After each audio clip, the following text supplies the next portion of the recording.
गेल्यानंतर ज्या ठिकाणी कमळ दिसेल तिथे कमळ आणि जिथे धनुष्यबाण दिसेल तिथे धनुष्यबाण या पटना आपण दाबाव्या.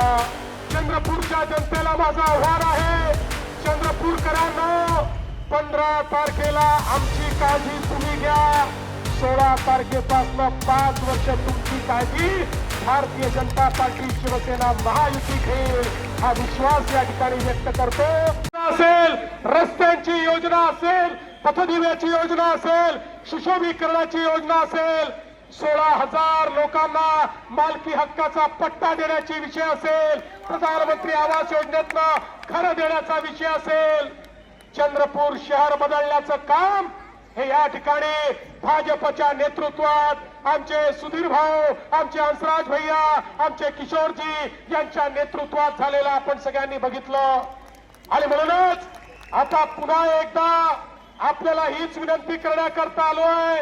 आता तर आपल्या देशाचे नेते माननीय नरेंद्र मोदीजी यांनी शहरांकरता 50,000 कोटी रुपये आपल्याला दिलेले आहेत. आता हा पैसा चंद्रपूरला देखील आम्ही आणणार आहोत.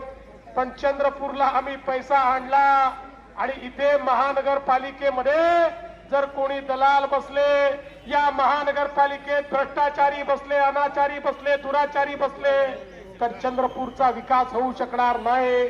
आणि म्हणून पुन्हा एकदा आपल्या सर्वांना विनंती करतो, चंद्रपूरचा कायापालट करण्याकरता या महाराष्ट्रातलं एक अत्यंत आधुनिक शहर हे चंद्रपूर बनवण्याकरता आपण सगळ्यांनी पुन्हा एकदा भाजपा सेना युतीवरच या ठिकाणी शिक्कामोर्तब करावं.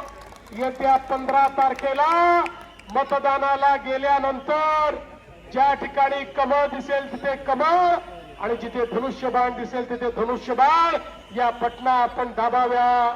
चंद्रपूरच्या जनतेला माझं आव्हान आहे, चंद्रपूरकरांनो 15 तारखेला आमची काळजी तुम्ही घ्या. 16 तारखेपासून 5 वर्ष तुमची काळजी भारतीय जनता पार्टी शिवसेना महायुती घेईल हा विश्वास या ठिकाणी व्यक्त करतो.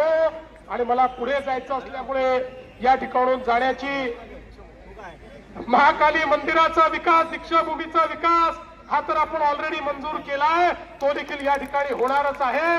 आणि आई महाकालीचं दर्शन घेऊन या रोड शोला मी सुरुवात केली आहे.